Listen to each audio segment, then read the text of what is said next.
Buonasera, bentrovati a Corner. È lunedì e come sempre siamo qui per fare il punto della situazione dopo un fine settimana calcistico che riguarda nel caso il Catania. Un Catania che ha confermato quello che ha fatto vedere, che aveva fatto vedere con la Salernitana, ha vinto anche con il Benevento, ahimè però è ancora secondo perché il Benevento, nonostante la sconfitta, insomma, è stato staccato, ma la Salernitana invece ha vinto il suo derby con la Casertana e alla fine praticamente c'è -1 dalla vetta, ma ne parliamo però non molto, vedo già che c'è tensione nello studio, c'è voglia di dire.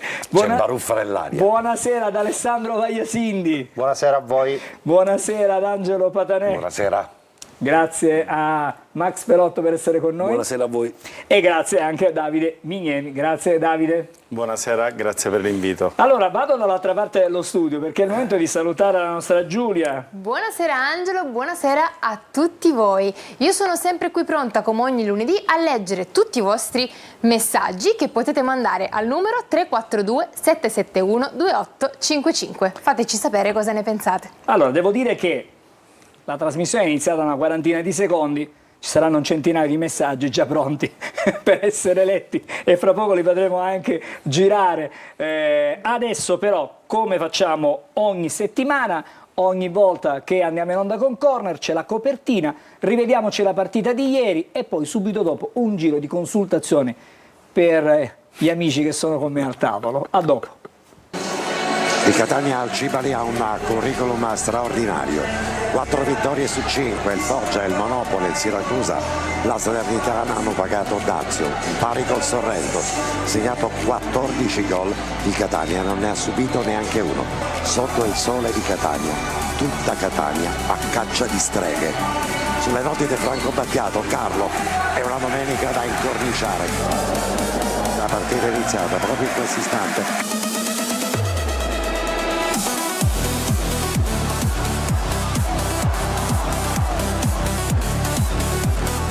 Daniele Donnarumma batte lui, il calcio d'angolo, pallone che spiove, il filtro fra due e poi Cicerelli all'interno dell'area di rigore, rimane dolorante per terra Cicerelli, fa un segno alla panchina del Catania, si gioca la carta del Catania, andare a controllare. Il direttore di gara dice di aver guardato gli sviluppi del VAR e dopo aver guardato gli sviluppi dal VAR dice che calcio di rigore.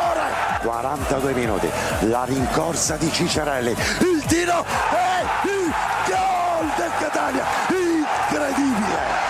Rigore secco, calciato asciutto, perfettamente, preciso, cattivo, cazzuto, così. Sulla sinistra del portiere, calciato in maniera perfetta. La partita si è sbloccata per un episodio, Angelo, partita equilibratissima.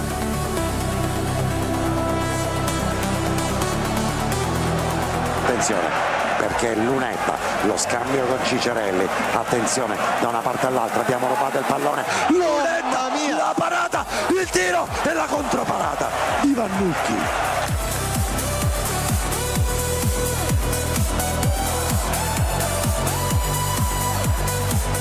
Mamma mia che giocata di Cicerelli, una magia. Il pallone poi viene steso, ma l'arbitro non fischia più nulla. Attenzione perché Maita all'interno dell'area di rigore prova a caricare a destra Mignani, ma l'arbitro ha soprasseduto su due falli che meritavano l'interruzione del gioco.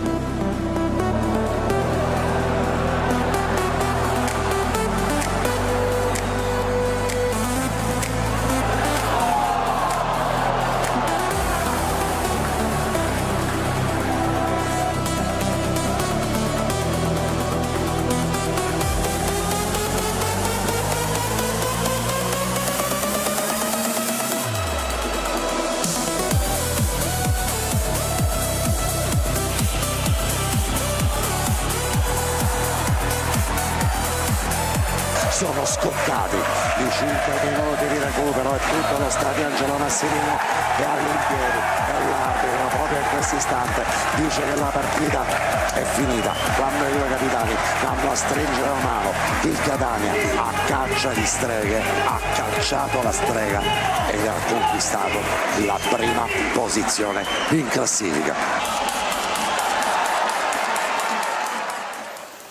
Allora, abbiamo rivisto la partita, il montaggio di Ottavio Longo. Vorrei partire da Davide Mignemi per dire che questo Catania ha dei numeri importanti. Ha la migliore difesa, il miglior attacco, in classifica per quanto riguarda le partite vinte in casa, i risultati ottenuti in casa. Alessandro ha fatto un esame particolare, fra poco vedremo anche la grafica, è messo non bene ma benissimo. Diciamo che ci sono gli elementi perché questo sia un campionato comunque diverso dagli altri. Ma come dicevi bene tu, i numeri parlano chiaro. A parte la miglior difesa e il miglior attacco, però ci sono delle partite che danno dei segnali importanti, che sono quelli della compattezza, che sono quelli della convinzione nei propri mezzi, e credo che questa squadra partita dopo partita ne stia avendo tanto. Anche ieri credo che il Catania abbia sciorinato una partita importante. Queste partite sono equilibrate e quindi si gioca al limite dell'episodio, però loro sono molto bravi sempre a portarsi l'episodio dalla loro parte, e poi andando in vantaggio la partita si mette come vuole il Catania, che la gestisce in maniera impeccabile secondo me, come lo richiede la categoria e come gli interpreti in campo stanno facendo in maniera importante. Allora, rompiamo gli schemi, non sentiamo Alessandro stasera ma andiamo da Angelo Patanè. 3 cose negative nella domenica di ieri. La prima, l'ora solare, che per me sono meteoropatico questa è una cosa tua personale. Poi che era una bellissima giornata di sole e volevamo andare tutti quanti a mare, non ci siamo andati. La terza cosa negativa è che la prima posizione in classifica, il Catania, è durata una manciata di ore. Per il resto è stata una domenica da incorniciare. È inutile che stiamo qui a raccontare, così come correttamente faceva Davide, a tessere lodi di questo Catania. Il Catania in questo momento storico è la formazione da battere. Lo ha dimostrato in 2 partite contro le prime della classe. È vero che sono state 2 partite giocate in casa, ma ricordiamoci che l'anno scorso, per esempio, le partite in casa per il Catania rappresentavano un autentico tallone d'Achille. Invece è una squadra solida, è una squadra che merita il vertice della classifica. Non c'è, perché ci sono state 4 domeniche di campionato che hanno rappresentato un po' il momento buio della gestione di quest'anno, ma in questo momento è, per espressione di gioco, per qualità tecnica e per cambi che ha a disposizione il tecnico toscano, certamente la formazione da battere, la formazione che ambisce a pieno titolo a guadagnare e a restare nella vetta della classifica di questo campionato. La partita contro il Benevento di ieri ha fugato tra l'altro i tanti dubbi su chi riteneva che potesse essere una partita complicatissima e difficilissima. Io francamente non mi ricordo più di mezzo tiro in porta dalle parti dell'estremo difensore Cataniadini, non mi ricordo che il Benevento abbia espresso una grande potenzialità offensiva, espressione di gioco. Paradossalmente mi è piaciuto di più l'espressione di gioco della Salernitana. È anche vero che sono fasi di campionato, la storia ancora è lunga, va scritta domenica dopo domenica, però al netto della retorica il Catania in questo momento storico è la formazione che va battuta, è quella che merita di stare lì dov'è, forse 2 punti in più. Alessandro. Io faccio solo una considerazione. Da Catania Salernitana a ieri abbiamo visto al massimino 10 attaccanti o offensivi della Salernitana e del Benevento complessivamente. Parliamo di Inglese, Ferrari, Ferraris, Ascic, Salvemini, Tuminello, Lamesta, Manconi, Della Morte e Mignani. Reti realizzate 0. Tra questo è il capocannoniere di questo campionato. Assolutamente sì. Anche ieri c'era proprio il capocannoniere. Occasioni da gol nitide quasi 0. Non mi ricordo parate straordinarie di Dini né con la Salernitana né ieri. E questo significa tanto, significa che tutti i giocatori che noi nel nostro immaginario delle altre squadre pensavamo fossero quasi più forti dei nostri o comunque il livello dei nostri, al cospetto del Catania hanno fatto tutti scena Allora, le muta. tue paure di lunedì scorso in ordine No, le paure erano sul tipo di gioco del Benevento, che il Benevento ha confermato che comunque ha un bel gioco, poi è stato bravo il Catania ed è stato bravo Toscano a creargli le situazioni dove comunque sono stati inoffensivi, hanno palleggiato bene. Il bel gioco del Benevento rimane teoria, così come è stata teoria il bel gioco della Salernitana, al cospetto del Catania. Non demerito del Benevento, merito del Catania. Perché se il Catania non avesse fatto la partita che ha fatto, il Benevento poteva creare molti problemi. Anche la Salernitana, diremo che più bravo il Catania. Molto semplice, ti ho elencato 10 dei migliori attaccanti di tutti e 3 i gironi e Davide mi può dare conferma di questo. Nessuno ha avuto un'occasione da gol nitida. Possiamo dire che... Quindi il Catania, non i difensori del Catania, la fase difensiva del Catania è stata vicina alla perfezione in queste 2 partite. Davide. Quindi chi dice che al Catania manchi il bel gioco deve ricredersi, perché il bel gioco... È una scelta calcolata. Cosa cerchi in Serie C, Angelo? Cosa cerchi? C'è la più bella squadra che io ho visto in Serie C negli ultimi 15 anni, il Foggi Roberto De Zerbi, non è salito in Serie B. Sono d'accordo. È una squadra straordinaria. Chi non può essere? Ma non è salito in Serie B.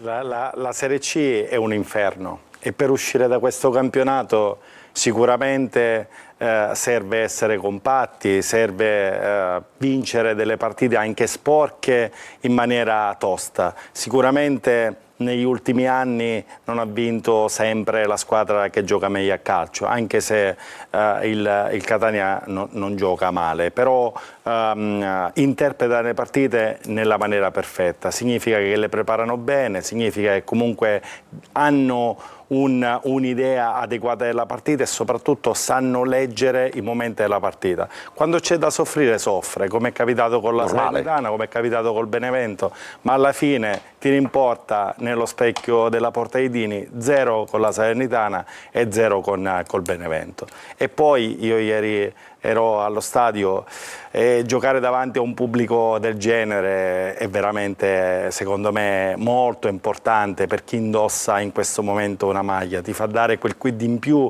e questo è un volano da sfruttare anche nel proseguo del campionato, fermo restando che comunque siamo alla 11ª giornata e quindi le posizioni di vertice sono tutte a 1 punto, 2 punti e quindi ci vuole massimo equilibrio perché sappiamo benissimo com'è questa città, va a picchi di stelle in un attimo e poi si deprime facilmente, quindi è giusto che all'interno del gruppo squadra tengano un equilibrio importante. Volevo sentire invece Max. Tanto lavoro per Max. Tanto lavoro fra un po', però adesso in maniera molto sintetica prepariamo il cartellino perché stasera no, cartellino. mi sa che Patanè stasera oggi li sequestra i cartellini. Oggi no, e allora sarà ancora peggio. Allora Max, sull'arbitro, perché ci sono diversi episodi, però da casa riceviamo un feedback negativo nei confronti del direttore di gara. Tu che hai un punto di osservazione diverso rispetto a quello che può essere quello del tifoso oppure dagli addetti ai lavori, che cosa ci puoi dire tu che sei praticamente... Secondo me abbiamo definito il professore da questo punto di vista. Se analizziamo la prestazione dell'arbitro nel contesto in cui si è trovato a dirigere, non ci dimentichiamo, eravamo di fronte a circa 20.000 spettatori, un elemento che aveva 27 partite di Serie C, la gara più bella di tutta Italia, non del girone C, il big match della giornata, secondo me al netto di qualche piccolo errore, qualche piccola defiance, si è leggermente scomposto nel secondo tempo. Secondo me la prestazione dell'arbitro è stata positiva.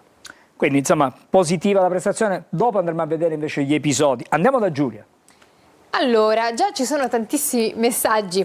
Buonasera a tutti, un buon Catania, però devono fare gioco di squadra, soprattutto dentro l'area avversaria. Avanti il prossimo e forza Catania. Buonasera Corner e ciao Giulia, ieri al Massimino mi sono venuti i brividi. Una tifoseria così se la sognano tutti. Dai che la Serie B è vicina. Maurizio da Niscemi. Sono Michele Curva Nord. Ricordiamo a Vaglia Sindi che è rigore solo quando l'arbitro fischia. Arbitraggio scandaloso. pericoloso e poi Rolfini non era in fuorigioco, ma Vincenzo da Mascalucia. Sarà più stimolante vincere un campionato così tosto. Catania è sempre più solido e mentalizzato? Scrive Vincent. Adesso il Catania fa 90, forza ragazzi! E ancora un altro messaggio per Vagliasindi: dite a Vagliasindi di mettere tutti 9 in pagella senza fare nessuno sconto. Grazie Nicola 49. Mi dispiace per Nicola, ma non è così. Deluso un po'. Piedi per terra e consapevolezza dei propri mezzi, scrive Anima Rossazzurra 63. Allo stadio c'è un'atmosfera magica e si respira aria di promozione. Lunetta insostituibile e fortissimo. Reputo che entro luglio Caturano avrà i 90 minuti nelle gambe. Buonasera amici di Corner. Questa è simpatica però. Questa che non si firma, ma è proprio simpatica. Non si firma. No, non si firma. No. Buonasera amici di Corner. Sarebbe opportuno a gennaio comprare un playmaker che sappia dare geometrie e più profondità alla squadra in fase di impostazione, scrive Bruno Scuderi. Casertana, Catania 1-2, gol di Caturano e Rolfini, sempre Forza Catania, Franco da Catania. Signori, buonasera. Domanda per il signor Velotto. Voto all'arbitro 8,40, 8,50 o 8,60? Grazie, Mister G. Allora, un attimo, facciamo rispondere Max e dopo andiamo in pubblicità e torniamo da te dopo. 8,50. 8,50. Grazie Giulia, ci Grazie fermiamo a voi. qui. Voto che ha preso. Pochissimi momenti e poi torniamo in studio perché cominceremo a sviscerare qualche argomento un pochettino più delicato. Patanè, attenzione. Ci proviamo. Ci vediamo dopo.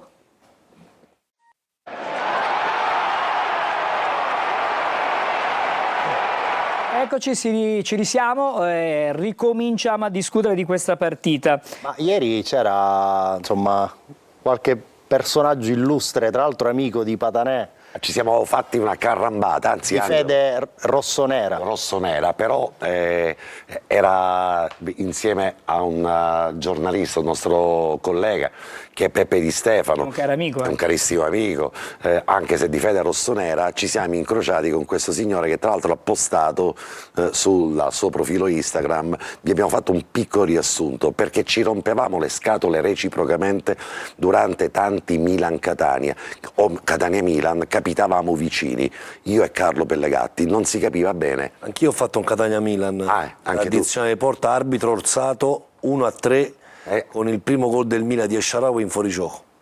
Hai visto? Hai visto? Ecco, mi ricorda Io questa. ero sotto la Nord, facevo l'addizione di porta, l'arbitro dietro la porta. Non ricordavo questo. 1-3, doppia espulsione da uno del Milan e uno del Io invece con Carlo ci siamo sovrapposti tante volte, non si sa. Berghessio espulso e poi mi sembra del Milan. Ricordo Boateng mi sembra, Boateng. Ricordo quell'espulsione. Allora, vediamo questa Sì, clip. non so chi faccia più casino di È una pillola, vediamola. Se non sbaglio, c'è un bello più elegante, foto del presidente. Appena siamo entrati in campo abbiamo capito che il vedere è già segnato. Noi giocavamo contro il Catania. Ecco. Non mi è mai capitato di mangiare alla mattina come prima colazione alla granita alla mandorla e mi hanno detto che questa brioche, se non la fai così, prendendo questo che si chiama il tuppu, ecco, bisogna fare così. Signori, se volete venire a Catania si mangia così, altrimenti state a casa. Con la musica di Battiato si comincia! Catania-Benevento. E allo stadio di Catania, ma noi lo sapevamo, Visco Sapienza. Eh sì, la mia 2 giorni a Catania, bellissimi 2 giorni, è terminata. Sono qui allo stadio Massimino. Tutto è silenzio dopo la bella partita tra Catania e Benevento, ma io voglio chiudere con l'immagine più iconica. Là a dominare Catania con un fumo che sembra quasi più felice dopo la vittoria del Catania, l'Etna. Allora, abbiamo visto. Rimane un poeta, cavolo. Abbiamo visto Bravo, ha presentato un libro insieme a Peppe Sapienza, bocca al lupo. Ovviamente sono 2 professionisti che non hanno bisogno di presentazioni. Allora, torniamo alla partita di ieri, comincio stavolta da Alessandro. Sì, un'altra considerazione che secondo me è importante. Abbiamo finora constatato come questa squadra, sempre in chiave difensiva, abbia fatto 9 clean sheet in 11 gare. È un dato molto importante perché ci ricollega a quella che secondo me è stata la più alta espressione del Catania in Serie C di questo ultimo ciclo di un decennio, che è il Catania di Cristiano Lucarelli, stagione 2017-2018. Quella squadra fece in tutta la stagione 17 clean sheets e arrivò a un passo, insomma, dalla promozione diretta. E anche qui possiamo trovare delle analogie, perché di questo blocco poi difensivo, oggi Dini, Gherardi, Di Gennaro, Celli, allora c'erano Pisseri, Aia, Bogdan e Tedeschi, che davano veramente un'impronta in chiave strettamente difensiva a quella squadra, creando i presupposti poi con i vari Mazzarani, Curiale, quell'anno, insomma erano tanti i giocatori in grado di far gol, di poi trasformare questa solidità anche in gol e vittorie. La mia sensazione è che però quella squadra fosse tecnicamente meno forte rispetto a quella che oggi ha a disposizione Toscano, così a memoria, a ricordo. Può darsi, questa è più completa, esatto, ma probabilmente diciamo nella rosa, nella profondità della rosa questa è più completa. Assolutamente sono d'accordo. Bisogna capire se quel Lecce che soffiò la promozione diretta in B al Catania, era un punto, ricordo? Sì, è più forte della Salernitana e del Benevento attuale. Qui forse Davide insomma, ha sicuramente competenza e memoria storica, ci può dare la sua risposta. Vabbè, quel Lecce era una squadra che poi... Tra l'altro c'era Caturano in quel Lecce. Sì, sì, che poi comunque fece una bella scalata. Fece BA, fece CBA direttamente. Due campionati nettamente diversi. Adesso i competitors sono la Salernitana, il Benevento, che sono squadre molto attrezzate anch'esse. La Salernitana in questo momento ha un punto in più, sì è vero, ma sono tre squadre che comunque stanno esprimendo dei valori importanti. Sarà fondamentale trovare la continuità attraverso le varie partite domenicali e chi utilizzerà più compattezza come squadra, secondo me la spunterà. Davide, si sta meglio da inseguitori o da inseguiti? Ma 11ª giornata non è fondamentale la posizione in classifica, anzi forse è meglio, però i dati sono inconfutabili e soprattutto diciamo quello che avviene all'interno della squadra, che è un qualcosa di importante. Si vede mentalità, si vede un lavoro alle spalle ed è quello che deve crescere. Secondo me questo deve crescere in maniera giornaliera, cioè non si può mai staccare la spina quando tu devi aspirare ad un qualcosa di importante. Quindi sono convinto che oggi già Benevento è archiviato e si pensa a venerdì, che è un'altra partita molto molto complicata, perché la Casertana non è una squadra materasso, è una squadra che comunque ha anche delle individualità importanti e quindi servirà una grande partita. Dove si può vedere la partita venerdì, Angelo? Solo su Telecolor, pensate, in diretta e in chiaro per tutti voi. Gratis. Gratis, è chiaro. E poi volevo anche ricordare che sarà una super produzione di 4 ore. 20:30 il fischio d'inizio, cominciamo alle 19:30. Infatti abbiamo portato il bagaglio, quello grande da stiva, da 25 kg, proprio per prepararci a queste 4 ore che ci vedranno su un campo complicato, tra l'altro molto difficile, perché Caserta non è stato mai un campo facile per il Catania e neanche per i telecronisti. Assolutamente. Ma noi sfidiamo gli eventi e andiamo Alessandro, possiamo vedere la prima grafica fra un attimo ci arriviamo alla prima grafica. Volevo tornare a quanto abbiamo detto nel corso di anteprima all'ora di pranzo, la riflessione fatta dallo stesso Toscano, cioè la capacità di questa squadra di adattarsi. Sì. Il fatto che, e qui parlo anche con Davide, la capacità di sapersi ridisegnare o comunque sapersi adattare, come dice proprio anche se ieri Toscano poi sul finale ha fatto però voglio dire, qualcosa di è una cosa che il Catania che dell'anno passato non abbiamo conosciuto. Assolutamente no, io ho la percezione che questa squadra sappia fare molte più cose di quelle che finora abbiamo visto, ma che non c'è stato bisogno di fare.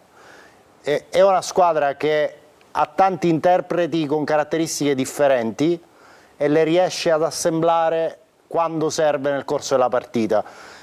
Questo secondo me è un segnale che dà una proiezione di crescita e di miglioramento più alta di quella che ha per esempio il Benevento, che è già una squadra diciamo fatta e finita in questo senso, e della Salernitana, che è una squadra creata all'ultimo momento.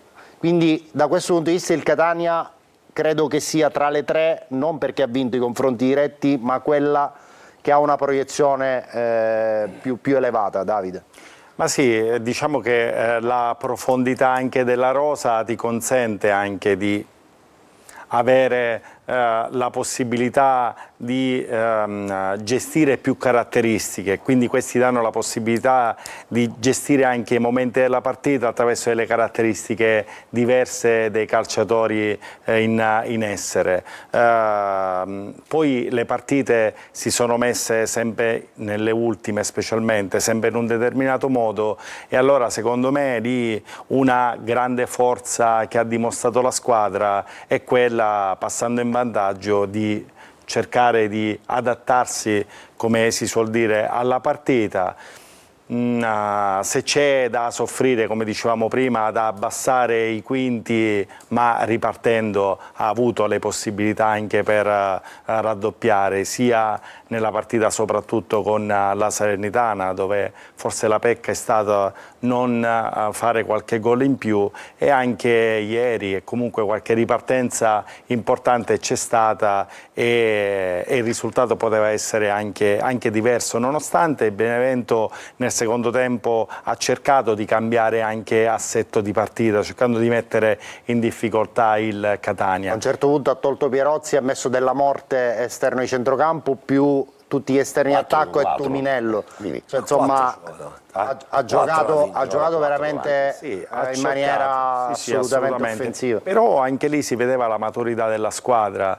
A sbaglio o non si aveva quasi mai la percezione che comunque, a parte qualche mischia, si potesse essere in difficoltà. E poi un fatto importante che credo che sia fondamentale in tutti gli sport è che gli episodi te li incanali a favore tuo. Abbiamo un paio di minuti, sì. Fondamentale questo. Un paio di minuti da dedicare messaggio o grafica? A Giulia. La grafica facciamo dopo, perché poi dobbiamo andare a vedere dobbiamo andare a vedere per Max. la moviola, perché c'è però la prima grafica secondo me ci dà la fotografia di questo momento. Esattamente, torniamo da Giulia. Qualcuno scrive: non sono d'accordo con Patanè, il Benevento ha giocato meglio della Salernitana. Un altro messaggio simile: non sono d'accordo con Patanè, la formazione da battere è la Salernitana, lo dice la classifica, non facciamoci prendere dall'euforia, mister Toscano sarà d'accordo con la mia affermazione sicuramente,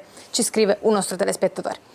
E poi il Benevento... Io continuo a pensare che la squadra da battere in questo momento è il Catania, non è né il Benevento. Ma ci sono persone che possono pensarla diversamente. Io sto nel rispetto di chi ovviamente pensi che sia il Benevento o la Salernitana. Benevento, soltanto a memoria, ricordo che ha perso 3 partite, tutte e 3 per 1-0 in trasferta. Ha un tecnico che però è lì, che sarà 2-0. Ti ricordo? No, 1-0. 1-0. Sì.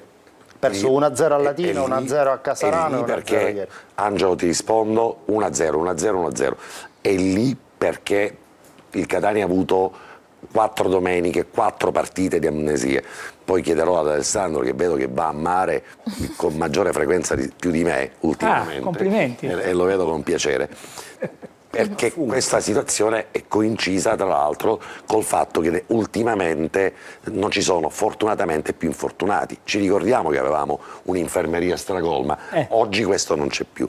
punto primo sul Avevo Benevento. dato 2 minuti a L'altra, Giulia per i l'altra, messaggi. no, ma devo Te ne stai rispondere. prendendo 3. L'altra- Ma non era una domanda a te, Niente. era una considerazione. Patanè, e capisci? Recidivo, Patanè. Non puoi togliere la parola a Giulia. Ha ragione. Ai nostri Guarda che se ti telespettatori. espelle non puoi andare a Caserta, No. diciamo della telecronaca. Allora sto zitto. Attenzione Giulia, torniamo da te, dai. Esatto, Pippo Bolle da Fiumefreddo scrive: è a priori da esaltare la prova dei due esterni, Casasola Donnarumma, giusto? Che nel doppio confronto non hanno perso mai uno scontro o hanno subito l'iniziativa dell'avversario. Pippo Bolla è fantastico, però come dico. Mi piace. Adesso vi faccio una domanda da Matilde. Che voi sappiate, nei dati statistici, nelle sue precedenti vittorie di campionato, Toscano ha avuto un rendimento migliore nella prima parte o nella seconda parte, oppure un rendimento costante nel corso dell'anno calcistico? Grazie. È Non una ho nostra idea. telespettatrice. Ci dobbiamo documentare su questo. Allora ok. facciamo così: andiamo in pubblicità e poi torniamo e Non ripartiamo. seguivo il Cesena, la Regina, la Ternano e il Novara, seguivo il Allora, Catania. ripartiamo dalla grafica di Alessandro e poi torneremo di nuovo da Giulia e avremo la moviola, poi prepariamoci. A dopo.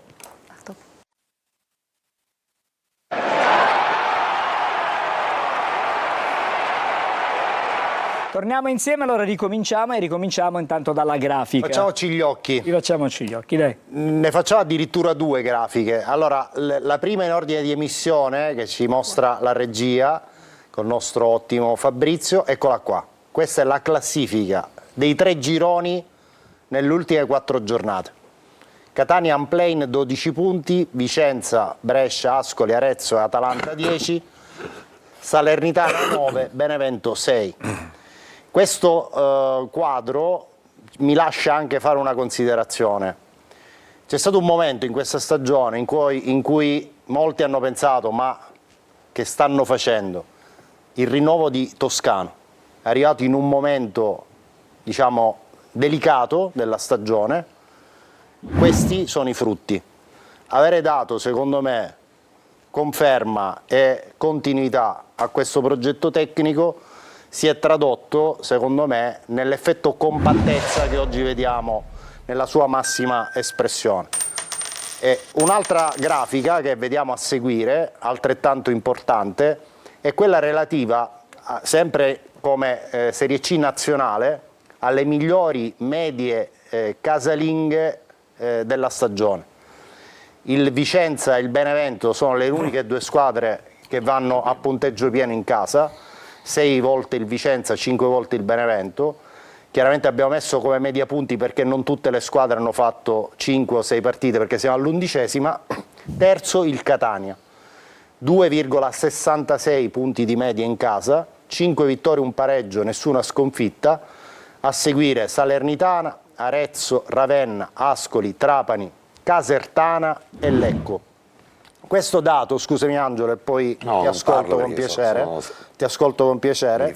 L'anno scorso il Catania chiuse la stagione regolare con una media punti casalinga di 1,41.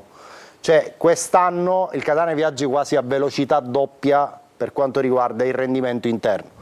E tutti sappiamo quanto conti l'effetto Massimino nelle stagioni più importanti della storia del Catania. Volevo aggiungere, Alessandro, che né il Benevento né la Salernitana hanno ospitato in casa o fuori il Benevento e la Salernitana. Cioè, il Catania di quelle squadre è l'unico ad avere giocato 2 partite, seppur in casa, con le prime della classe e le ha vinte entrambe. Dopodiché la risposta al telespettatore ce l'avevo, quella relativa al rendimento di Toscano, ma per protesta non rispondo. Benissimo, allora, però devo darvi, prima di andare da Max, una notizia, perché Peppe Mascara, ricorderete tutti, è il nuovo allenatore del Paternò e quindi riparte da Paternò. Bocca al lupo. Bocca al lupo a Peppe in bocca al lupo. Mascara. E grazie al nostro Alberto Cicalini che ci ha imbeccato, ci ha dato questa notizia, la trovate sul nostro sito, su Sicilia Alberto, Web. sono convinto che abbia fatto un in bocca al lupo macroscopico a Peppe Mascara, che a Paternò le cose non è che viaggino poi con tale tranquillità, e quindi Peppe spero che riesca a fare il top come i suoi gol. Allora, adesso vediamo un attimo, arriviamo da te fra un poco, Giulia. Adesso dobbiamo vedere la moviola. So che c'è una richiesta che sta per arrivare, la facciamo dopo. Intanto cominciamo con la moviola e vediamo questi casi da analizzare con una certa attenzione. Cominciamo col primo. Partiamo con il primo, che è subito la chiamata FVS da parte del Catania. Questa è stata un'azione molto complessa, nella disamina totale, perché da quando parte il calcio d'angolo ci sono ben 3 situazioni in area di rigore da attenzionare.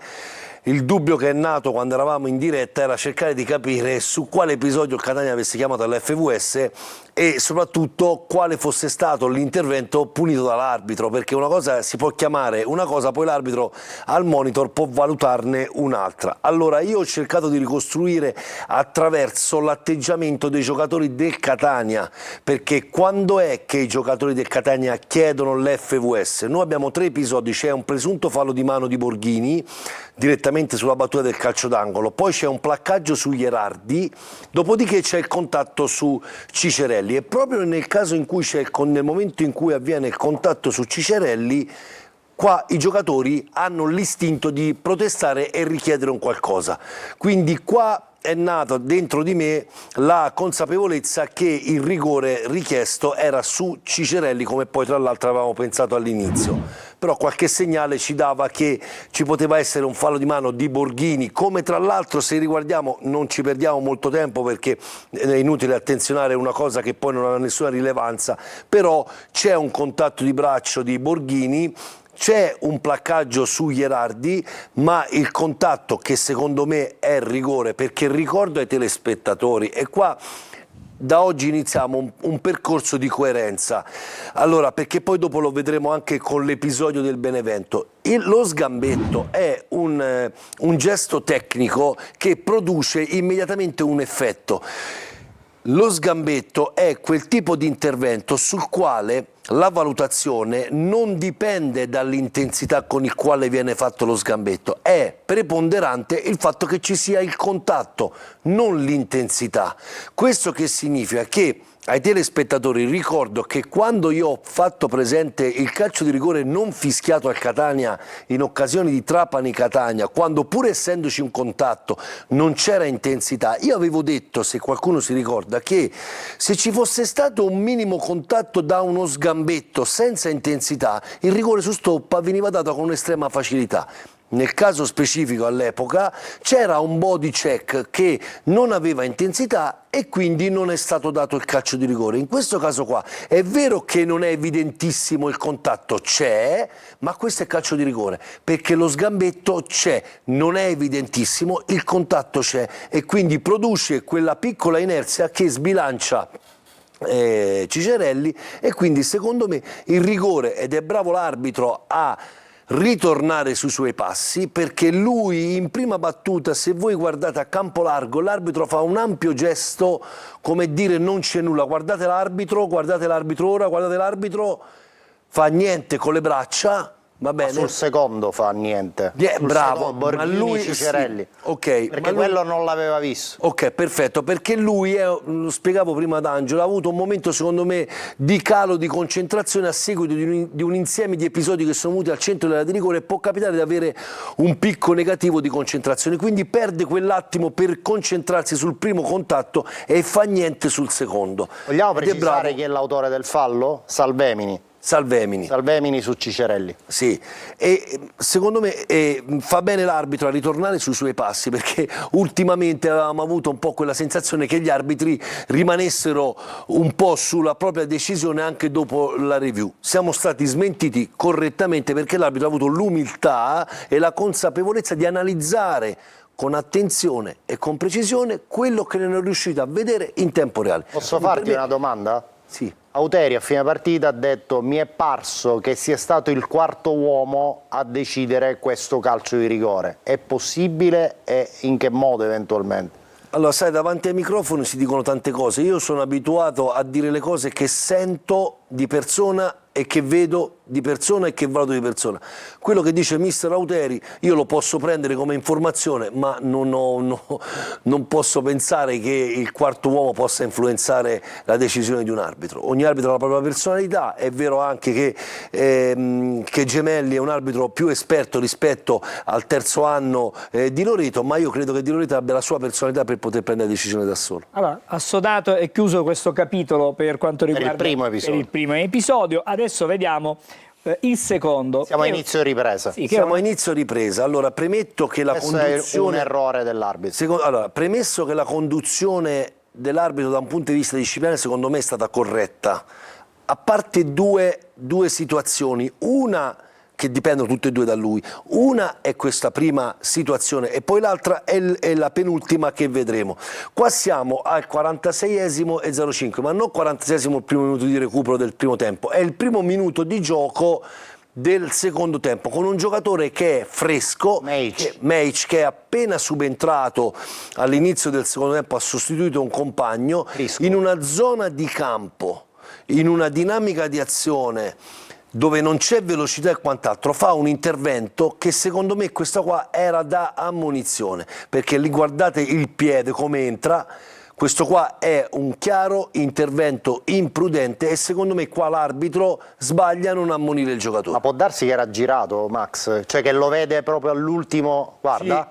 Ci può stare, secondo me è anche troppo vicino, perché lui comunque abbassa lo sguardo. Se guardate l'immagine quando stringe io ho la sensazione che lui non l'abbia visto. Lui guarda e magari perde il momento di mettere a fuoco l'intervento. Guardate, l'arbitro lo vede, è troppo vicino, non ha la percezione e non apprezza in toto l'intervento, la gravità dell'intervento. Allora adesso andiamo sul rigore non concesso che dubbio. Al Benevento. Sono d'accordo con Max. Su che cosa? Su questo episodio? Probabilmente lì l'arbitro, ed è una domanda che ti faccio Max, si può essere fatto condizionare al fatto che era appena entrato il giocatore pronti via al primo minuto e quindi ha preferito soprassedere? Allora, nella testa dell'arbitro a volte rimane comunque memorizzato all'interno dell'hard disk dell'arbitro, cioè il carico disciplinare che già ti stai portando del primo tempo, ok? Poi che succede? Che l'arbitro si fida molto di se stesso, quindi dice aspetta, ok, non mi fai iniziare subito con cartellino giallo, fammela gestire. Più probabile. Però oggettivamente è un giocatore che è appena entrato, va bene, e secondo me per caratteristica di fallo, se te facevi giallo, secondo me ci poteva stare tutto. Poi giuste le tue osservazioni, perché sono condizionamenti intrinseci che un arbitro ha dentro di se stesso e che matura al momento. Sto migliorando, Bravo, hai visto? Serve la cura cartellino giallo. Però resti ammonito, Resti ammonito. Andiamo al rigore non concesso al Benevento. Allora, qua io utilizzerei l'elemento della, aiutami Angelo, della simulazione sull'esempio che avevi fatto prima di Trapani, quindi l'intensità del contatto. È l'episodio numero 3, lo diciamo a me dispiace purtroppo per chi la pensa in maniera contraria. Io sono qua per dare un'opinione tecnica che sicuramente può essere anche non condivisa, ma io cerco di analizzare quanto più in maniera precisa l'episodio. Allora, innanzitutto io partirei dalla fine dell'episodio, dalla tipologia di caduta del giocatore, che secondo me non è proprio proporzionale al tipo di intervento. Analizziamo invece l'intervento del difensore del Catania. Il giocatore del Catania è vero che mette un braccio sopra il petto del giocatore del Benevento, ma secondo me è più un'azione di disturbo piuttosto che un vero e proprio fallo, perché in questo caso qua, se veramente ci fosse stata una trattenuta e se veramente Di Gennaro avesse lasciato immediatamente la maglietta, se l'avesse trattenuto, il giocatore Mignani poteva continuare la corsa senza essere disturbato. La tipologia di caduta aiuta l'arbitro a non fischiare il calcio di rigore, perché questo tipo di caduta non è sicuramente proporzionale al tipo di contatto, non di fallo, perché per me non c'è nemmeno fallo del giocatore del Catania. Quindi secondo me fa bene l'arbitro qua anche durante la revisione, durante l'FVS, perché ricordiamo che in questa occasione il Benevento ha richiamato, si è giocata la card, ha chiamato alla review l'arbitro ha avuto modo di apprezzare quello che secondo me era posizionato anche bene, ha visto dal campo e secondo me rivedere le immagini ha valorato ancora di più la decisione. Secondo me non gliel'ha aumentati i dubbi, ma gliel'ha tolti del tutto. La coerenza è assoluta. Posso fare una considerazione? È la coerenza che ci ha spiegato nell'episodio, che secondo me era però ancora più significativo, di Trapani. Qui il contatto davvero è minimo. Però quello che vorrei far capire, che ha sempre, a fronte del semplice sgambetto che può provocare la caduta del giocatore, anche se minimo, Salvemini, su Cicerelli, va bene, che è meno, può essere anche meno evidente, però procura il danno. Qua non c'è intensità e quel tipo di appoggio del braccio non può procurare quel tipo di caduta. Allora, solo una velocissima considerazione.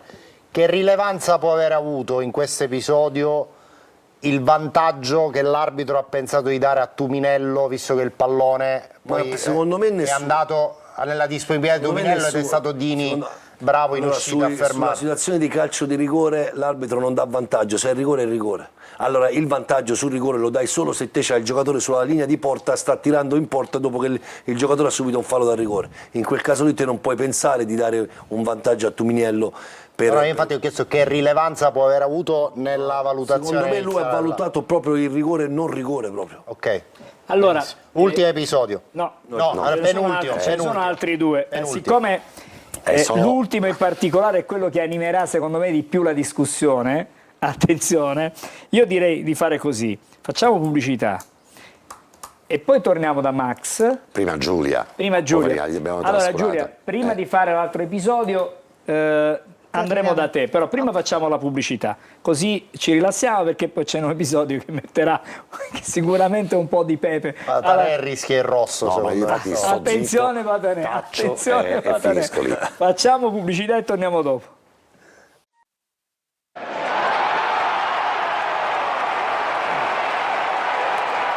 Eccoci, allora ripartiamo intanto da un paio di messaggi, Giulia. Ok, questo messaggio è per te. Egregio Gagliano, ma le sembra giusto che la Catania calcistica si debba accontentare di appena un'ora e mezza di trasmissione proprio l'anno in cui andremo in Serie B? Grande trasmissione, complimenti, ma noi tifosi meritiamo di più, ci scrive Marco da Mascalucia. Cosa ne pensi? Dobbiamo dire a Marco che ci sono dei palinsesti e i palinsesti vanno rispettati. Ora, su questo fatto abbiamo discusso parecchio. Però io ho un'idea.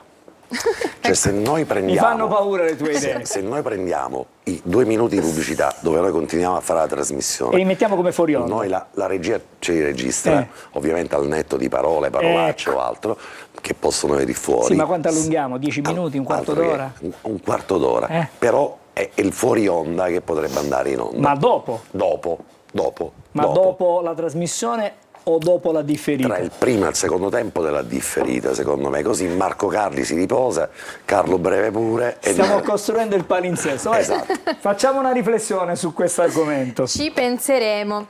Grazie al bellissimo inizio di campionato che stiamo facendo, fa sì che mia moglie mi fa guardare la trasmissione senza lamentarsi. Quindi un saluto alla mia Giusy e forza Catania. Allora, wow, grazie fantastico. a questo telespettatore, grazie alla moglie evidentemente che consente di vedere la trasmissione. Torniamo alla moviola. Non sono d'accordo alla regia sulla mia idea, mi hanno già. Non sono d'accordo, un giallo l'ho preso da loro. Mi pare che stasera sei a rischio. È stato cassato. Esatto. Sei a rischio. Max, torniamo di nuovo alla moviola e ricominciamo dall'ammonizione di Casasola. Sì, dicevo, come ho detto all'inizio, ho detto al netto di qualche sbavatura, e questa è un'altra sbavatura come quella della mancata ammonizione di Meic, qua secondo me l'arbitro ha un eccesso di zelo, secondo me, perché qua Jimenez è in vantaggio, recupera sul giocatore del Benevento, si interpone tra la palla e il difensore. L'arbitro secondo me in questo caso qua aveva tutti gli strumenti per poter fischiare un calcio di punizione in favore del Catania, ha fatto continuare, si è dovuto assorbire le proteste di Casasola e ha dovuto spendere un cartellino di giallo che era evitabilissimo. Ma Ierardi qui ha rischiato qualcosa secondo te, Max? Secondo me sì, qualcosa sì. Vabbè. Allora, vediamo l'episodio. Andiamo all'episodio degli episodi.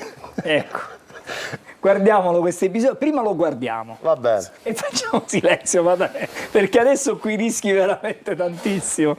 Vediamo l'episodio che è il quinto, eccolo qui, però adesso lo rivediamo con attenzione, questa camera larga. l'abbiamo montato in più sequenze, questa è la camera stretta ai 16 metri, anche se non perfettamente forse allineata ai 16 metri in questo caso, e adesso è il momento in cui fermiamo l'immagine. Eccolo qui.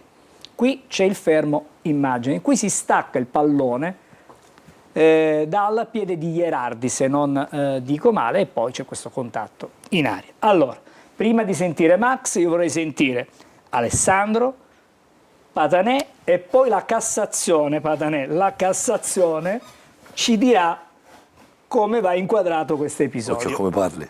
Lo so, attenzione. ti do ragione in partenza. Cioè, io dico, parla per me, sentiamo Max. Alessandro intanto. Ma allora la sensazione è che, allora per me ovviamente, mera sensazione, è che Rolfini fosse in gioco, però siamo talmente al limite che probabilmente l'arbitro, rivedendolo poi all'FVS, non ha avuto la certezza di poter smentire la segnalazione dell'assistente e quindi è rimasto sulla decisione iniziale. Fermo restando che lui aveva concesso il calcio di rigore, cioè senza la chiamata dell'assistente questo sarebbe stato calcio di rigore.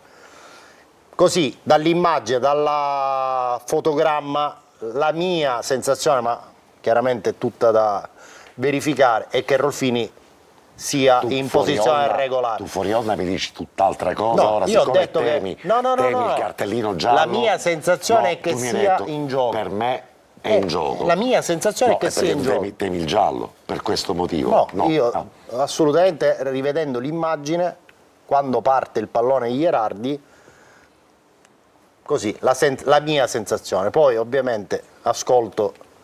Vogliamo sentire prendo Patanè intanto. Allora, la camera non è ai 16 metri esatti. Allora, i 16 metri sono esattamente in linea con l'area di rigore. Esatto, con l'area di rigore. Adesso non siamo l'azione è leggermente prima dei 16 metri e quindi la telecamera non è in linea. Due argomenti a sostegno della mia percezione che il passaggio è effettuato nel momento in cui Rolfini è in posizione regolare. La prima, la camera che non è perfettamente collocata ai 16 metri ci dà una posizione più schiacciata del difendente rispetto all'attaccante.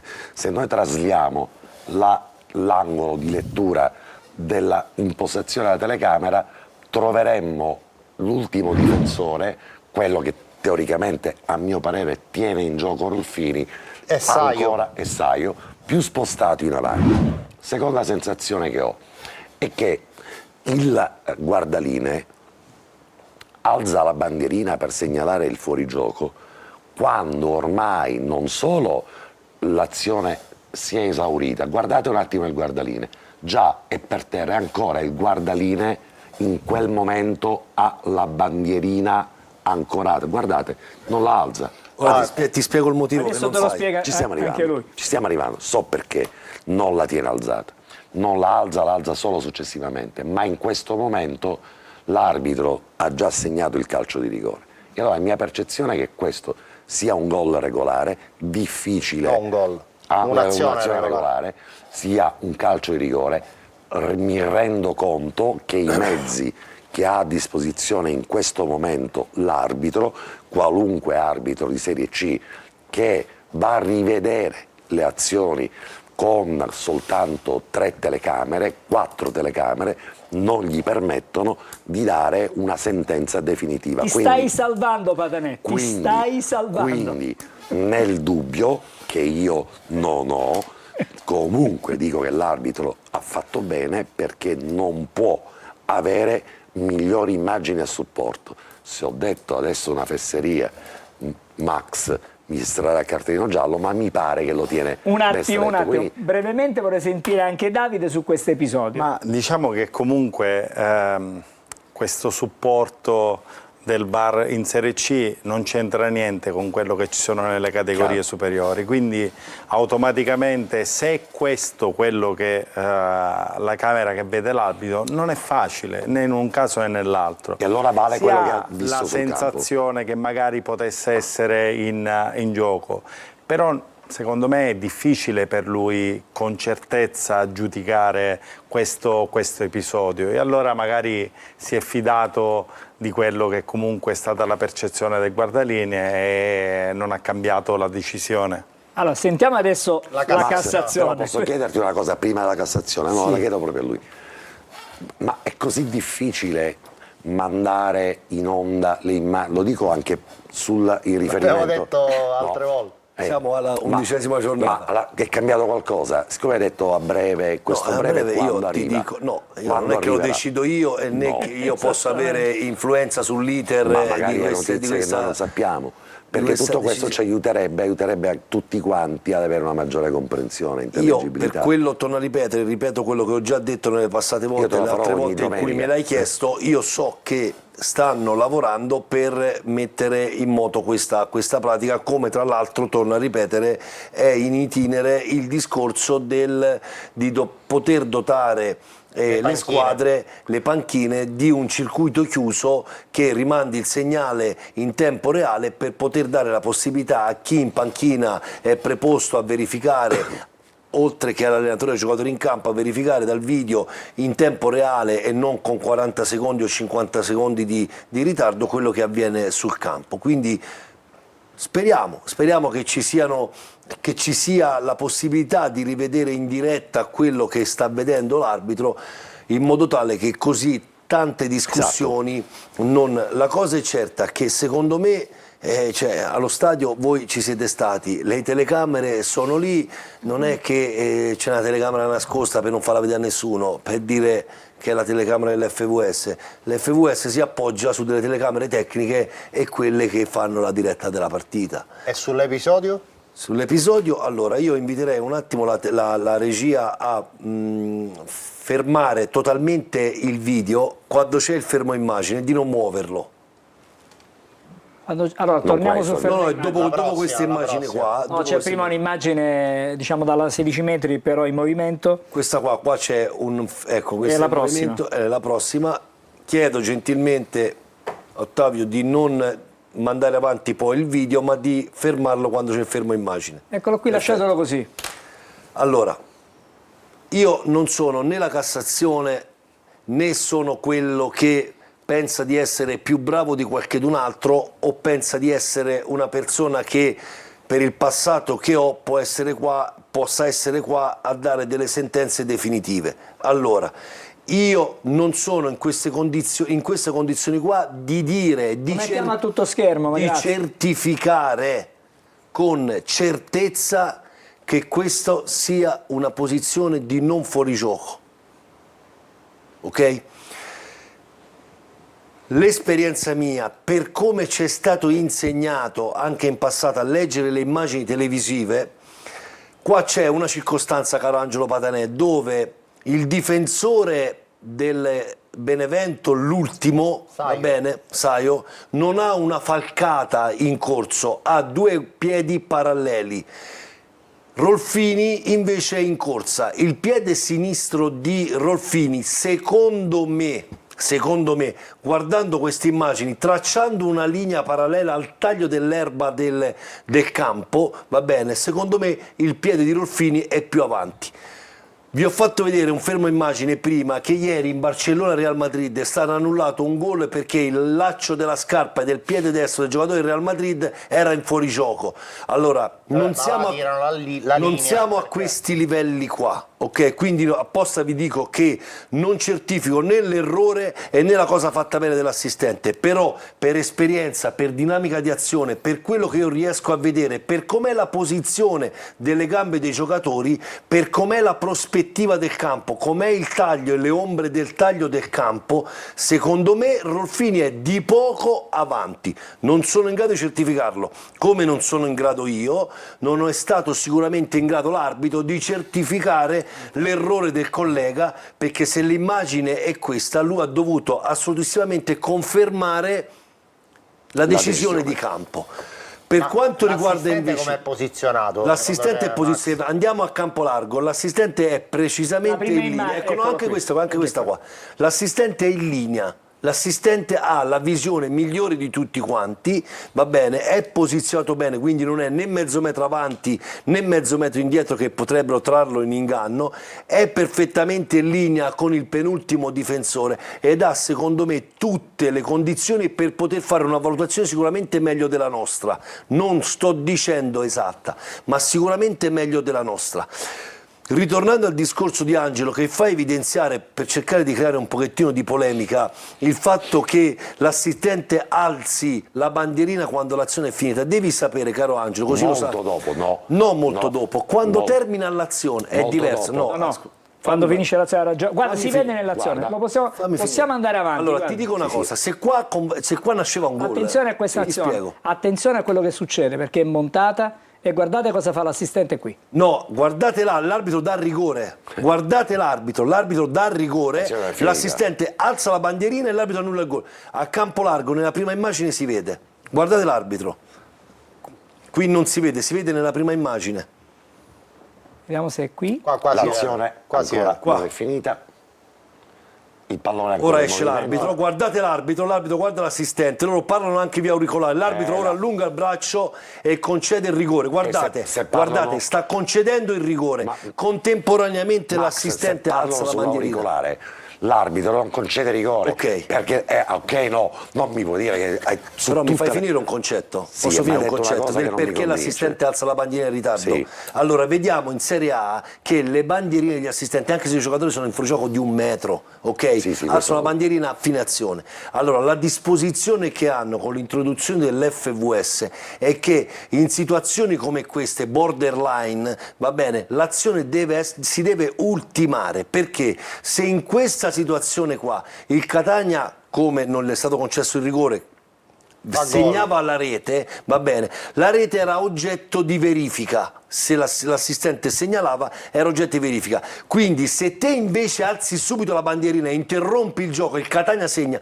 te non puoi più rivedere l'azione, quindi devi dare la possibilità e il vantaggio alla squadra che sta attaccando di produrre fino alla fine l'azione di gioco, portarla al termine. In questo caso ci poteva stare il rigore, no, c'era il rigore era netto, ok, quindi il rigore è netto, poi annullato dalla decisione del fuorigioco, ma se il Catania segnava, l'azione andava rivista, l'arbitro poteva avere la possibilità di rivedere se la scelta del collega assistente era giusta o meno, e quindi avremmo dato la possibilità al Catania di segnare la rete, la possibilità all'assistente di segnalare, la possibilità all'arbitro di rivedere l'azione. Questa è una disposizione ben precisa. Successo un caso particolare velocissimo a Caserta proprio la settimana scorsa, dove su un calcio d'angolo c'è un colpo di testa di un giocatore della Casertana, c'è un fallo, l'arbitro fa continuare, c'è un tiro a fuori area, c'è un fallo di mano, l'azione continua, l'arbitro fischia punizione a favore della difesa. Chiamano la card perché ha dovuto aspettare la fine dell'azione. Allora dobbiamo andare in pubblicità, Padanè. Ma se si Padanè, parlano rischia il rosso. primo assistente, Sta rischiando il secondo rosso. assistente arbitro, perché insomma l'arbitro viene smentito dal suo secondo assistente? Perché in quel momento ci sono due situazioni divergenti, dopodiché magari sì, c'è l'arbitro, fammi finire. L'azione è talmente rapida che loro non si parlano mentre l'assistente corre. Ok. Loro non parlano mentre l'assistente corre, quindi al momento in cui c'è una decisione, lui fa così e l'assistente contemporaneamente loro decidono. Uno indica rigore e l'altro indica fuorigioco. Ci fermiamo perché siamo in tremendo ritardo e sempre alle 22:15 dobbiamo chiudere. Pubblicità. Altro che proroga da Non capisco, ma mi adeguo.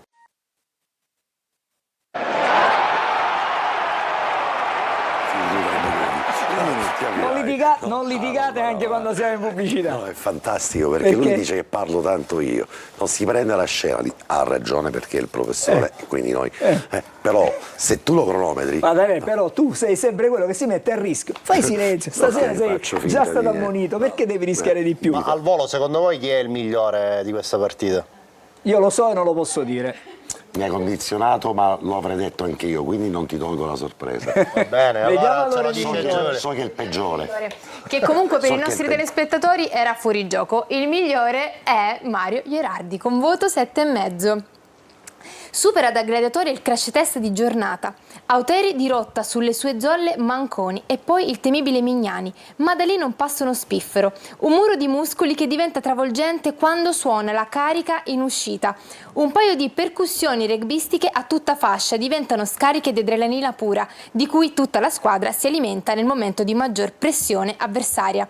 Ma il rinnovo di contratto fu più meritato. A proposito, sarà ufficiale tra domani e dopodomani anche il rinnovo di Mario Gherardi. Oggi c'è stata l'ufficialità del rinnovo di Alessandro Raimo. Giugno 2027. 27, sì. Bene, torniamo adesso al campetto. Passiamo al campetto e iniziamo proprio da lui, dall'allenatore toscano, con voto, adesso lo vedremo in grafica, 7,5. 6,5 per Dini, 7,5 Gherardi, 6,5 per Di Gennaro, 7 per Celli e Casasola, 6,5 Quaini, 6 Menez che prende il suo posto, 6 anche per Di Tacchio, 6,5 per Aloi che prende il posto appunto di Di Tacchio e 6,5 anche per Donnarumma, insieme a Lunetta e Rolfini che prende il suo posto. 7,5 Cicerelli, 6,5 Corbari, 6,5 anche per Forte e 6 per Caturano che prende il suo posto. Allora, queste sono le pagelle. Patanè, hai la possibilità di dire la tua. Una sola insufficienza avrei dato la partita di ieri, tra l'altro a un mio pupillo, che è Jimenez, è entrato in campo. È vero che è il tuo pupillo, sì. È entrato in campo, non è stato il crack della partita, poteva essere invece un giocatore che aveva in un certo qual senso potuto mettere il Catania in un certo imbarazzo, 2 suoi errori e soprattutto un approccio alla partita completamente diversa rispetto a quel ragazzo brillante che io ho visto, ho apprezzato. Però vorrei stendere una cosa a favore di Jimenez. Tanti rinnovano, scusami Max, ancora quello di Jimenez non è arrivato, rinnovo, e mi auguro che se dovesse arrivare il rinnovo di contratto anche Jimenez tornerà ad essere. Non mi permetto di entrare in merito a discorsi tattici perché non ci capisco nulla, però se potete essermi di supporto, quando ci sono state le sostituzioni, che ieri ci ha un po' diciamo sbalordito il mister toscano perché non ha fatto la classica uomo ruolo sul ruolo, ma soprattutto le prime sostituzioni ha cambiato i giocatori, cambiando diciamo il ruolo. Diciamo che Jimenez ieri è entrato più diciamo non sulla tre quarti, più sulla linea di centrocampo, che ricordiamo che non ha fatto bene a Cosenza, non ha fatto bene e quando è stato impegnato su quella parte lì, quindi con il poco tempo a disposizione magari non ha avuto nemmeno il tempo per brillare come... Ha tutte le attenuanti Jimenez, soprattutto in considerazione della posizione e il momento della partita. Da lui mi aspetto però qualcosa di più, anche sulla intensità dei suoi movimenti, anche se sono innaturali perché non è nel suo ruolo predefinito. Chi entra in campo, nelle pagelle di Alessandro, tutti quelli che sono subentrati durante la partita hanno raggiunto un'ampia sufficienza. Jimenez purtroppo io reputo sia ancora troppo condizionato dalle questioni di rinnovo di contratto ed è un peccato. E per me è un peccato. Lunetta meritava il 7 per i primi 45 minuti, un sacco di sgommate di quella alla Lunetta, poi alla lunga ieri era una partita particolarmente dispendiosa e ha meritato comunque quel 6,5. Forte, un grandissimo lottatore, gli è mancato il gol, tante volte ho accennato alla sua assenza al gol, ma ieri c'era poco da raccontare. In una partita così dispendiosa è stato preziosissimo durante tutta quanta la partita. E ha avuto anche diciamo sfortuna su quell'occasione alla fine del primo tempo perché lì Vannucchi ha compiuto un intervento insomma surreale. Straordinario il messaggio del nostro telespettatore di prima. Caturano farà 90 minuti intorno a giugno. Una cosa luglio, una cosa importante, la crescita esponenziale nelle ultime partite di Thiago Casasola, che è tornato a essere quel giocatore che ci aspettavamo a inizio stagione. Allora, sono le 22, di fatto praticamente siamo a un quarto d'ora dal gong, diciamo così. In italiano fiorentino c'è squagliao. Esattamente. Vogliamo vedere il calendario calcistico e quello extracalcistico? Allora, e vediamo il calendario calcistico e quello extra calcistico. Andiamo non ti preoccupare, Giulio. Calendario delle partite del Catania. Vediamo le prossime partite del Catania. A vedere le prossime partite del Catania. Si parte venerdì 31 ottobre alle 20:30 con Casertania Catania, ricordiamo in diretta e in chiaro su Telecolor. Domenica 9 novembre alle 14. Scusami, permettimi di dire che la partita è in chiaro su Telecolor. Sì. Non andrà in streaming perché i diritti per lo streaming non sono disponibili, quindi soltanto sul digitale terrestre. Giusto. Domenica 9 novembre alle 14:30 il Catania ospiterà il team Altamura allo stadio Massimino. Poi sabato 15 novembre ancora una sfida in trasferta Casarano-Catania sempre alle 14:30. Infine domenica 23 novembre chiusura del mese con Catania Latina, calcio d'inizio alle 14:30. Rispetto a questo calendario calcistico c'era un altro extra calcistico che recita una data 30 ottobre ore 12. Allora resta lì, facciamo pubblicità e poi riprendiamo dal calendario extra calcistico fra pochissimo.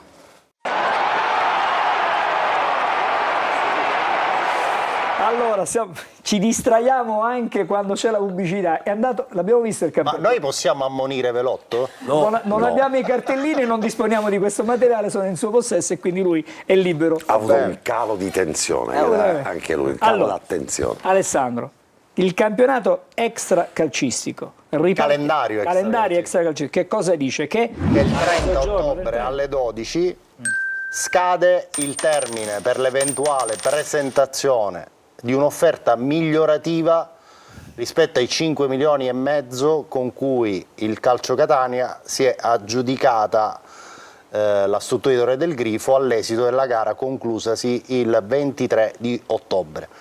Facciamo una breve digressione anche per riepilogare quello che è accaduto quel 23, dove ci sono stati vari rilanci. Ricordiamo che il rilancio minimo era 250.000. Precisare che il Catania ha formulato l'offerta di 5 milioni e 10.000 euro alle 11:44 rispetto al termine, all'orario di scadenza che era mezzogiorno, quindi la fase di proroga di un'ora, perché se ci fosse stato un rilancio cioè nei 15 minuti finali ci sarebbe stata una proroga di un'ora della gara, e così è stato. Quindi dalle 12 alle 13, ma questa proroga è stata determinata dal rilancio a 5 milioni e 250 dell'Aurora SRL. Nell'ultima ora, quindi l'ora di proroga, il Catania ha rilanciato a 5 milioni e mezzo alle 11:59 e 50 secondi. Scusate, alle 12:59 e 50 secondi, quindi a 10 secondi dalla scadenza del termine alle ore 13. Quindi al momento l'aggiudicazione è su questi 5 milioni e mezzo diciamo, offerti dal Calcio Catania, che sono subordinati alla possibilità, l'aggiudicazione è subordinata alla possibilità che, ripeto, fino al 30 alle ore 12, al momento in cui siamo in onda, questa offerta migliorativa non è stata presentata da nessuno, però da qui al 30 alle ore 12 c'è la possibilità che qualcuno presenti un'offerta migliorativa del 10% dei 5 milioni e mezzo, quindi 6 milioni e 550.000 euro. No, milioni e 60.000 milioni euro. E 50.000 euro. 60.000 euro. L'aumento del 10%. Il 10% in più rispetto a 5 milioni e mezzo. Esatto, quindi siamo a 6 milioni e 60.000. Ok, esatto. Col versamento di una cauzione del 20%, quindi 1.200.000 di cauzione per accompagnare questa offerta migliorativa. Alessandro, se arrivasse la curatela fallimentare discrezionalmente può riaprire la gara o ritenere definitiva l'aggiudicazione al Calcio Catania per l'ultimo rilancio della fase del 20. Alessandro, la provocazione: se stasera in 4 si sono riuniti da un notaio e hanno costituito una società, potenzialmente possono partecipare tutti i soggetti con i requisiti previsti dal bando. Quel bando che dava la possibilità anche di presentare delle offerte fino alla scadenza del 15 ottobre. Magari non c'è bisogno di costituire una nuova società, perché se io faccio parte di un gruppo di imprenditori e ciascuno di noi magari ha un holding, ha tante piccole società satelliti, può fare partecipare. Probabilmente la ditta Gagliano, società Gagliano, con 50.000, 5.000 euro, 20.000 euro, 30.000 euro di capitale può partecipare, questo sì, quindi non ci sarebbe neanche il bisogno di andarla a creare questa società. Se questa offerta migliorativa non arrivasse, diventerebbe definitiva l'aggiudicazione di Torre del Grifo al Calcio Catania, che avrebbe 120 giorni dalla comunicazione via PEC della curatela, della conferma e l'aggiudicazione, per saldare ovviamente il prezzo dei 5 milioni e mezzo meno la cauzione, 5 milioni 510.000 meno la cauzione che era già stata versata al momento in cui è stata presentata l'offerta irrevocabile d'acquisto. Ho detto che avrei parlato di questa vicenda quando avremmo avuto le idee tutti quanti più chiari, quindi ancora dobbiamo aspettare al 30. La prossima settimana. La prossima puntata. Poi c'è una chiacchierata. La prossima puntata. Poi, piccola, breve digressione. Guarda, Breve. sul breve io ho qualche dubbio, Vi dico che permettimi. sarà veramente brevissimo. Alessandro, adesso ci dedichiamo al prossimo Alla avversario. Casertana. Vediamo la Casertana. Sì, il prossimo avversario, eccolo qui. Intanto potete vedere in giallo sulla sinistra del teleschermo le partite giocate in casa alla Casertana, con la più recente esibizione è un 1-0 sul Siracusa, su calcio di rigore di Bentivegna. La partita precedente aveva perso in casa 3-0 con il Casarano e un pareggio col Cosenza alcune settimane fa. L'ultimo risultato è la sconfitta di ieri all'Arechi per 2-1, dopo un primo tempo chiuso sullo 0-0.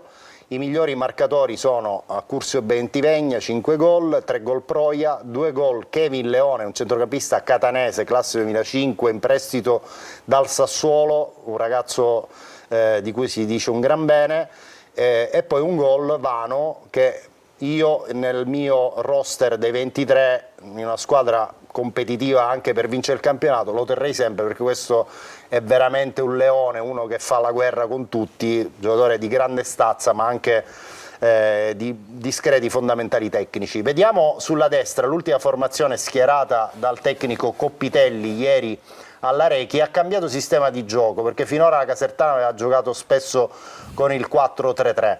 Ieri, probabilmente temendo la forza d'urto della Salernitana, ha cambiato sistema di gioco, si è messo 3-5-2 con De Lucia tra i pali, Heinz, Bacchetti e Rocchi i braccetti difensivi, Uccada, Toscano, Pezzella, Proia e Liotti a centrocampo e Casarotto e Bentivegna in avanti.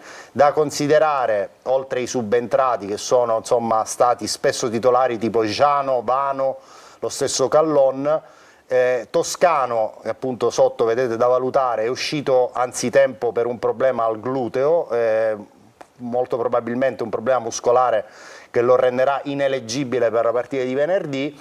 E anche Pezzella è da verificare, perché è uscito anche lui insomma non nelle migliori condizioni dal campo all'inizio del secondo tempo.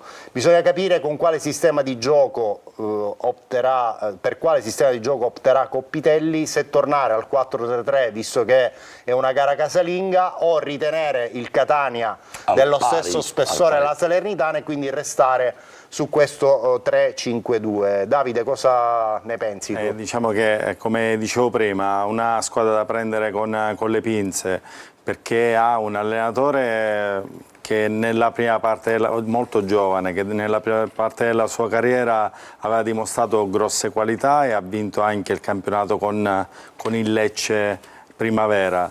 Poi ultimamente ha avuto delle battute d'arresto, ma ha degli ottimi principi. Poi una formazione forte. Io ho avuto Okada, che poi vendetti al Modena, e Toscano, che è Marco Toscano, ex Trapani. Sì, un motorino in mezzo al campo, ma comunque è una formazione importante. Anche davanti Casarotto è un giocatore che secondo me ha delle qualità importanti, viene da un campionato vinto con l'Entella, stava facendo un exploit importante prima di avere la rottura del crociato qualche anno fa, quando era alla Virtus Verona. È una formazione che ha Bentivegna, che l'anno scorso era quasi sempre titolare col Pescara, che poi è arrivato fino in fondo ai playoff. Diciamo che è una formazione importante, quindi c'è da fare una partita corta, c'è da fare una partita giusta, perché sicuramente la Casertana non è una squadra materasso. E su Kevin Leone cosa ci dici? Ma un ragazzo che in quella nidiata di 2005 del Sassuolo si sta c'è anche Miranda. Lui Miranda, 5 grano, che è all'Inter Under 23, Flavio Russo, che è un ragazzo del 2004 sempre di Catania, che ora attaccante centrale, è all'Entella. Faceva parte tutta di una squadra che negli ultimi anni in primavera hanno quasi sempre sono stati stabilmente sempre nelle posizioni alte. Solo qualche anno fa vinse anche il titolo nazionale del campionato primavera, in quella formazione c'era anche Kevin Leone, quindi diciamo che comunque è una squadra sicuramente da non sottovalutare. Davide, una dei primi proclami di Pelligra e anche di Grella fu, immagino, una squadra fatta con tanti giocatori siciliani e con tanti catanesi. Ne hai elencati tanti di questi, purtroppo come mai a Catania non c'è? Questi sono andati via col fallimento, Angelo. Si sono svincolati. Molti, ma dico, è 3 anni, e come mai Catania non ha acquisito questa linfa che proviene anche da scuole calcio che appartengono a questa regione? Leonardi hanno preso. Non è facile, poi quando ti chiami Catania hai bisogno sempre di avere giocatori per primeggiare, però tornando al discorso di prima, se si dovesse concretizzare la situazione di Torre del Grifo potrebbe essere una grandissima opportunità, perché cambierebbe lo scenario. Avere un centro sportivo è fondamentale per una squadra che vuole crescere e che vuole partecipare anche a categorie più importanti. Ed era lì che ti volevo. Grazie, si Davide. crea identità.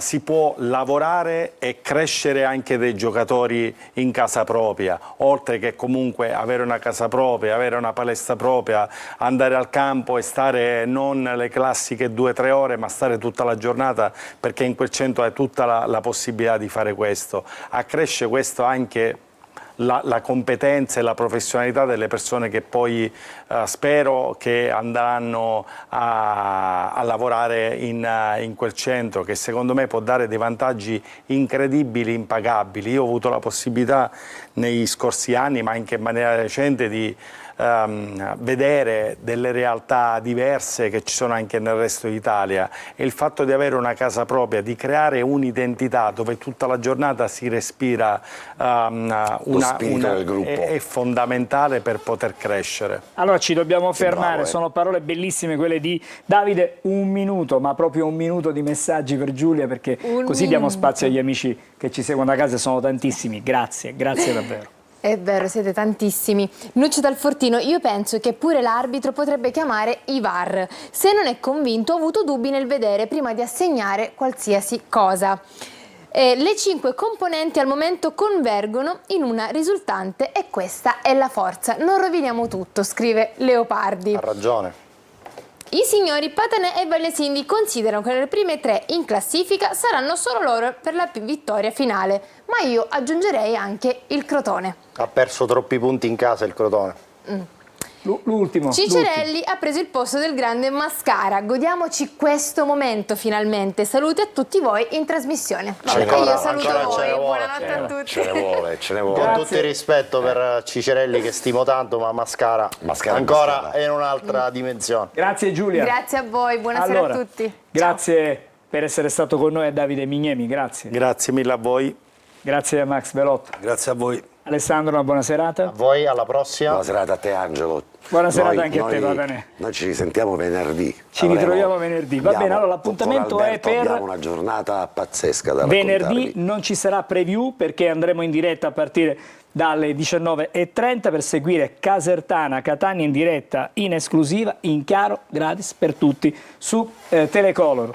Fra poco vi ricordo la differita integrale di Catania Benevento, il commento di Marco Carli e Carlo Breve. Noi ci prepariamo il trolley. Preparati, stai lì tranquillo. Buonanotte, grazie Giulia, grazie a tutti voi. A lunedì.